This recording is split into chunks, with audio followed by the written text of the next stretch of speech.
Tuhan adalah gembalaku, takkan kekurangan aku. Dia memberikan aku di padang yang berumput hijau. Dia membimbingku ke air yang tenang. Dia menyegarkan jiwaku. Dia menuntunku ke jalan yang benar, oleh karena namanya. Sekalipun aku berjalan dalam lembah kekelaman, aku tidak takut bahaya, sebab Engkau besertaku. Gadamu dan tongkatmu, itulah yang menghibur aku. Ia membimbingku ke air yang tenang. Ia menyegarkan jiwaku. Ia menuntunku ke jalan yang benar, oleh karena namanya. Sekalipun aku berjalan dalam lembah kekelaman, dan aku pun akan diam dalam rumah Tuhan sepanjang masa. Dan aku pun akan diam dalam rumah Tuhan sepanjang masa. Terima kasih Tuhan, Engkau adalah gembala yang baik. Engkau Tuhan yang luar biasa. Engkau yang mengasihi kami dan Engkau yang mencintai kami. Terima kasih buat waktu ini, dan kami akan melanjutkan kembali mendengarkan renungan firman-Mu, untuk mendengar apa yang menjadi nasihat dan suatu pandangan untuk kami boleh berpegang kepada firman-Mu. Bagaimana Engkau mempersiapkan gereja-Mu menyongsong kedatangan-Mu kedua kali. Kami siap, Engkau sebagai gembala yang baik itu bertanggung jawab atas kehidupan kami. Dalam nama Yesus Kristus kami sudah berdoa dan bersyukur kepada Tuhan. Haleluya. Amin. Kita akan melanjutkan pelajaran hari yang lalu, bagaimana alam semesta menjadi saksi. Artinya dia adalah saksi yang setia. Dan sekarang juga kita akan melihat alam ikut berbicara di dalam hidup kita melalui Dia adalah gembala yang baik itu. Firman kepada Nabi Sefanya tentang hari-hari yang dahsyat itu tertulis dalam Sefanya 1 ayat 1 sampai ayat yang kedua, yang berbunyi demikian. Aku akan menyapu bersih segala-galanya dari atas muka bumi, demikian firman Tuhan. Aku akan menyapu manusia dan hewan. Aku akan menyapu burung-burung di udara dan ikan-ikan di laut. Aku akan merebahkan orang-orang fasik dan melenyapkan manusia dari atas bumi.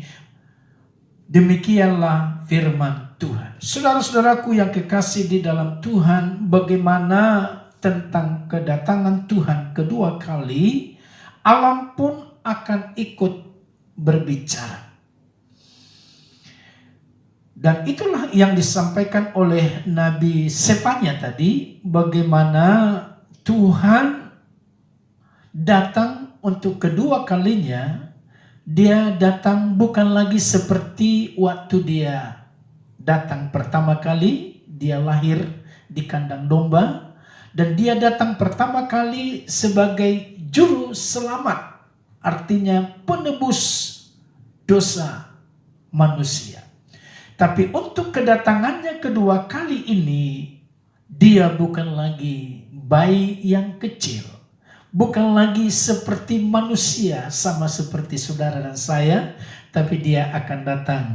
Dia adalah hakim di atas segala hakim. Dia adalah raja di atas segala raja. Maka dikatakan kedatangannya bukan lagi menyelamatkan, tetapi Alkitab berkata bahwa kedatangannya itu akan memisahkan mana domba, mana kambing, mana lalang, mana gandum. Dan di sini, disitulah terjadi dikatakan bagaimana Tuhan menyapu, membersihkan baik manusia, binatang, dan segala apapun yang ada di dunia ini. Tapi berbahagialah saudara, karena saudara menjadi orang yang percaya kepada Dia. Jangan sia-siakan, tetap iring Dia, karena kedatangannya sudah tidak lama lagi. Demikian juga bagaimana Nabi Yoel tentang harapan yang masih tersedia. Marilah kita tanggapi secara sungguh-sungguh, karena sekarang orang-orang yang mencari Tuhan sekarang inilah dapat terlindung dari hari yang dahsyat itu. Sekarang masa dan ketikanya kita tidak seharusnya bermain-main dengan keselamatan jiwa kita. Masanya sudah tiba untuk tidak lagi mengiring Tuhan sekedar hobi atau sekedar tercatat dalam acara, sekedar pengisi waktu luang atau ikut ramai, tetapi serentak bangkit dan melayani Dia dengan penuh iman, karena di dalam iman yang teguh kita dapat melayani Tuhan dengan setia dan penuh tanggung jawab yang benar. Karena itu mari kita sama-sama merenungkan bagaimana kedatangannya tidak lama lagi. Kenapa Dia datang? Karena Dia adalah gembala yang setia. Saya akan bacakan di dalam Yohanes 10. Inilah ciri-ciri gembala yang setia itu. Yohanes 10 ayat 10 bagian B. Aku datang supaya mereka mempunyai hidup dan mempunyainya dalam segala kelimpahan. Akulah gembala yang baik. Gembala yang baik memberikan nyawanya bagi domba-dombanya. Sedangkan seorang upahan yang bukan gembala dan yang bukan pemilik domba itu sendiri ketika melihat serigala datang, meninggalkan domba-domba itu lalu lari, sehingga serigala itu menerkam dan mencerai-beraikan domba-domba itu. Ia lari karena ia seorang upahan dan tidak memperhatikan domba-domba itu. Akulah gembala yang baik, dan aku mengenal domba-dombaku, dan domba-dombaku mengenal aku. Sama seperti Bapa mengenal aku, dan aku mengenal Bapa, dan aku memberikan nyawaku bagi domba-dombaku. Inilah yang kita nanti-nantikan. Semua makhluk, semua insan sedang menunggu kedatangan Tuhan, membuktikan bahwa Dia adalah gembala yang setia. Seperti pujian tadi, bahwa Tuhan adalah gembala yang setia. Dia membawa kita selama kita ada di dunia ini, sudah menjadi jaminan. Ada rumput yang hijau, ada air yang tenang. Tetapi dikatakan kata-kata selanjutnya, ada lembah kekelaman. Sekarang ini tentu kita sedang menghadapi, ibarat kita masuk di dalam lembah kekelaman. Masa sulit, masa sukar. Tapi memang itu sudah tertulis di dalam Alkitab, bahwa tanda-tanda itu betul-betul akan terjadi. Ada masa yang sukar, masa yang sulit. Tetapi sekalipun ada masa yang sukar dan masa yang sulit, saudaraku, yakinlah betul, dia gembala yang setia itu. Buktinya, sudah beberapa bulan kita menghadapi masa yang sukar ini. Seingat saya mulai bulan Maret di Indonesia, sekarang sudah memasuki bulan September. Sudah cukup lama, saudaraku. Tapi bisa kita lewati. Saya yakin dan saya merasakan bagaimana Tuhan itu baik. Dan dia luar biasa. Dia gembala yang baik. Dia menuntut kita. Dia memelihara kita. Jangan saudara takut. Dia bertanggung jawab. Kalau jelas dikatakan, yang penting kita sebagai domba-dombanya, peliharaan Tuhan. Karena dia adalah pemelihara jiwa. Dia pelihara kita. Dan dia bertanggung jawab. Tapi kita dikatakan tadi, domba-dombaku mendengar suaraku. Jadi saudara dan saya sebagai domba-domba Tuhan harus mendengar. Arti mendengar, tahu, belajar mendengarkan, belajar firman Tuhan. Dan kita melakukan, mempercayai kalau Tuhan berjanji, dia akan menggenapi. Tidak mungkin tidak tergenapi. Pasti digenapi. Sesulit apapun, sesukar apapun, dia tetap menggenapi. Karena dia gembala. Dia yang bertanggung jawab. Nyawanya saja dia sudah berikan. Semua dia korbankan dirinya. Apalagi tentang hal-hal yang masa sekarang ini, masa yang sukar ini.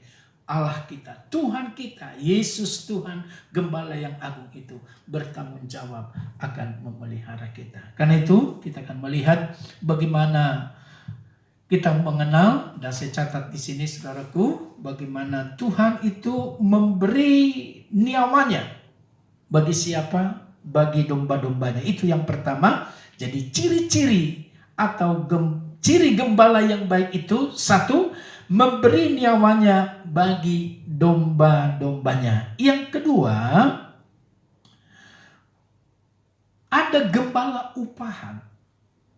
Dan gembala upahan ini tidak memperhatikan domba-dombanya. Jadi ada gembala di dunia ini, hamba-hamba Tuhan, para pendeta. Ini upahan. Jadi dia sebagai pendeta, sebagai hamba Tuhan, kalau ada uang, kalau ada keuntungan di dalamnya, baru dia lakukan. Tapi kalau kira-kira merugikan, dia nggak mau. Dia akan tinggalkan itu. Bahkan sudah tidak asing, dia bisa bertanya, kalau diundang di suatu pelayanan atau di suatu gereja, dia tanya dulu, berapa orang yang hadir? Nah, kalau dia sudah tahu berapa orang yang hadir di dalam gereja itu, dia udah tahu. Kalau sedikit orangnya, berarti persembahannya pasti sedikit. Nah, inilah yang dikatakan adalah orang atau hamba Tuhan atau pendeta atau disebut tadi gembala upahan. Nah, gembala upahan ini tidak akan memperhatikan. Yang dia perhatikan bukan domba-domba, bukan memberikan rumput yang hijau dan membawa kabar baik buat mereka, tapi mencari keuntungan. Yang dia hitung adalah untung ruginya. Kalau kira-kira untung, dia lakukan. Tapi kalau rugi, dia nggak mau. Apalagi kalau jauh, apalagi daerahnya sukar untuk dijangkau. Karena itu saudaraku, saya ingat bagaimana saya beberapa tahun yang lalu ke kota Palu. Itu sangat kersang. Dan itu belum lama tsunami atau likuifaksi yang terjadi di Palu.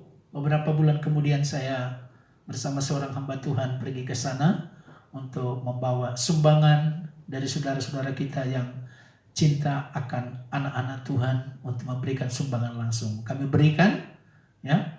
Dan kami kunjungi daerah itu. Waduh, memang sangat mengerikan.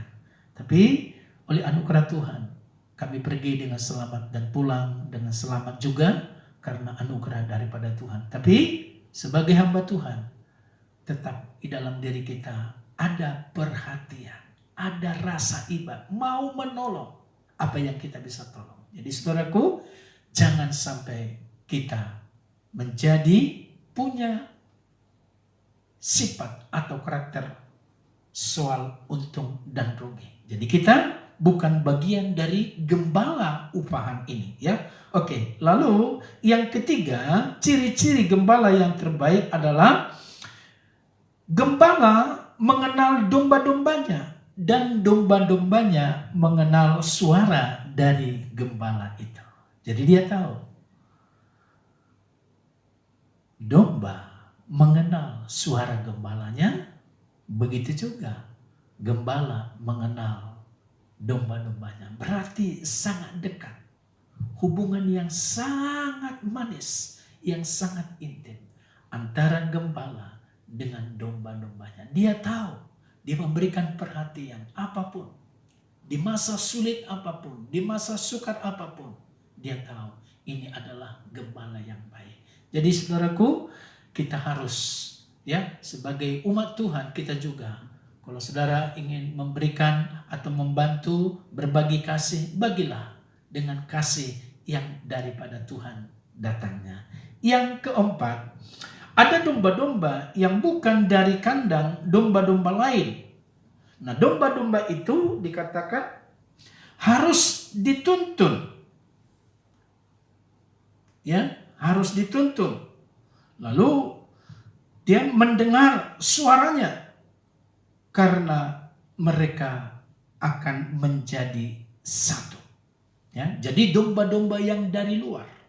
Nah, domba-domba yang luar artinya jiwa-jiwa yang baru ini harus dituntun dan belajar mereka untuk mendengar suara yang baik, suara yang menyenangkan, suara yang memberikan perhatian.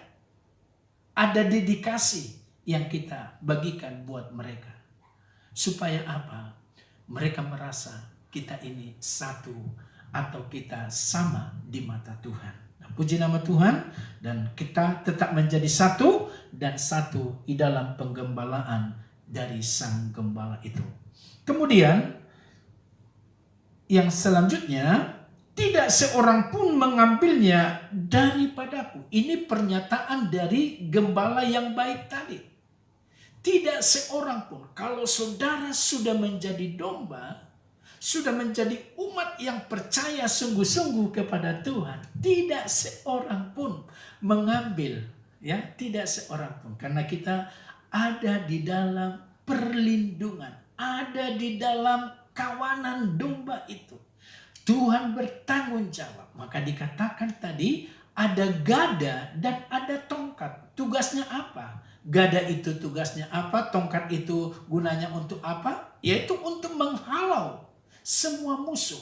Jadi tidak ada yang berani, tidak ada yang sanggup menarik, mengeluarkan kita dari penggembalaan daripada Tuhan. Maka jelas di sini tidak seorang pun mengambil daripadaku. Jadi saudara sudah menjadi umat atau menjadi domba yang dipelihara oleh Tuhan. Dan yang terakhir dikatakan memberikan menurut kehendakku sendiri. Tuhan berkuasa memberi dan mengambil. Ini adalah tugas yang kuterima dari Bapakku. Jadi Yesus dengan jelas berkata bahwa dia akan menurut kehendak Tuhan. Jadi menurut kehendak Bapa yang sudah ditentukan, maka Yesus berkuasa, diberikan otoritas, kuasa kepada Yesus untuk mengambil. Nah ini ya, mengambil mereka. Diambil dari mana? Kita akan dibawa, kita akan diambil dari dunia yang fana ini, ya, dan kita akan dipisahkan. Maka pujian tadi berkata, sekalipun berat tantangannya, sekalipun sukar sekali, tapi Tuhan, dia akan menuntun kita. Tuhan akan membawa kita, Tuhan akan memelihara kita. Jadi yakinlah, saudaraku yang kekasih dalam Tuhan, Yesus akan datang. Kapan? Tidak seorang pun. Tapi tadi yang kita dengar bahwa alam semesta, alam ini ikut menjadi saksi, hadir, dan ada tanda-tanda yang akan menyertainya. Karena itu, itulah tugas Yesus yang dia terima dari Bapaknya. Untuk apa? Membawa. Dari mana dia datang?